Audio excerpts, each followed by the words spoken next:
গরম পড়েছে, আইসক্রিম খাবো না তা কী করে হয় বলুন তো? অবশ্যই খেতে হবে, যতই গলা ব্যথা থাক আর যতই জ্বর সর্দি কাশ থাক। আইসক্রিম হচ্ছে এমন একটা জিনিস। তো যাই হোক, এখানে আমি হাফ কেজি দুধ নিয়ে নিয়েছি। এখানে দিয়েছি আমি হচ্ছে কর্নফ্লাওয়ার দিয়েছি 2 টেবিল চামচ, দিয়ে আমি গুলিয়ে এখানে হচ্ছে দুধের মধ্যে অ্যাড করে দিয়েছি। আর এখানে মানে কাপের হাফ কাপ দিয়েছি দুধ পাউডার।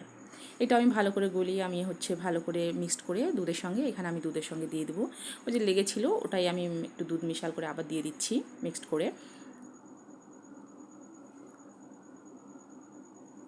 তো আমি কিন্তু 10 চামচ চিনি দিয়ে দিয়েছি এখানে আগে, আর এখানে ভ্যানিলা এসেন্সটা দিলাম একটু ফ্লেভারের জন্য। খুব ভালো একটা সেন্ট পাওয়া যায়, আইসক্রিম ফ্লেভার আসে। তো এটা আমার একেবারেই কমপ্লিট হয়ে গেছে। এটাকে এখন চুলায় দেওয়ার পালা। গ্যাসে আমি বসিয়ে দিয়েছি, গ্যাস অন করে দেওয়া হয়েছে। এটার টেক্সচার কেমন হবে এটা আমি আপনাদেরকে বলে দিব।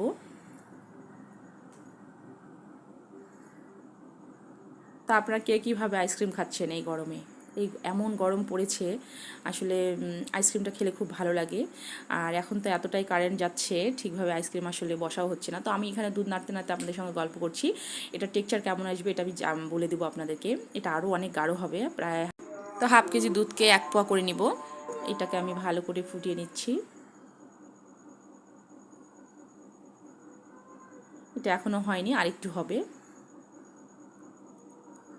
তো এটা অনেকটা হয়ে গেছে। এই যে আমার একেবারে গাঢ় গাঢ় হয়ে আসছে, যেহেতু কর্নফ্লাওয়ার মিক্সড করা আছে এখানে। তো এটা একেবারেই হয়ে গেছে। এটাকে আমি একদম ঠান্ডা করে নিব। এটাকে আমি প্রায় 2 ঘন্টার মতোই আমি পানিতে রেখে দিয়েছিলাম, পানির উপরে। এটা ঠান্ডা হয়ে গেছে। তারপরে এরকম আমি একটা এখন বক্স নিয়ে নিয়েছি। এই বক্সের মধ্যে আমি দিয়ে দিব। এরকম বক্স আসলে সবারই বাসায় থাকে, সবাই তো আমরা আইসক্রিম খাই। তো এই বক্সটা আমি হচ্ছে ভালো করে নিয়ে এটা হচ্ছে এখন আমি ফ্রিজে রেখে দিব প্রায় 3 ঘন্টার মতো। এটা জাস্ট একটু হচ্ছে একটু ক্রিমি ক্রিমি ভাব আসবে যখন, মানে একটু গাঢ় হয়ে যাবে, পুরাপুরি একদম জমবে না, তার আগেই এটাকে বের করে নিতে হবে। আর আমার মেয়ে এখানে দুষ্টামি করছিল। তো এই তো আমি প্রায় 3 ঘন্টা পরে বের করে নিয়েছি। 3 ঘন্টা বের করার পরে এখানে আমি একটু ব্লেন্ডারে দিয়ে দিলাম। ব্লেন্ডারে এটা জাস্ট আমি একটু ফোম টাইপের একটু করব। তো এখানে প্রায় 10 মিনিটের মতো আমি এখানে ফোমের মতো করে নিয়েছিলাম। আসলে এটা কিন্তু ওই যে হ্যান্ড বিটারে যেরকম হয় সেরকম হয়নি। তো এই তো যাই হোক, এখানে যতটুকু করার করেছি। তারপরে আমার মেয়ে বলছে মা আর বক্সে না, এভাবে একটা যে আইসক্রিমের বক্সগুলো যে থাকে এই বক্সেও তারা খাবে, মানে গোটা গোটা একটা করে নিবে আর খাবে। তো ওদের কথা মতো, যেহেতু ওদেরই ইচ্ছা, ওদের কথা অনুযায়ী কাজটা করে ফেললাম। আর পাশের বক্সটা আমার একটু নিচে ফেটে গেছে, যার কারণে আমি পাশের বক্সটাতে দেইনি। তো হয়ে গেছে 5টা।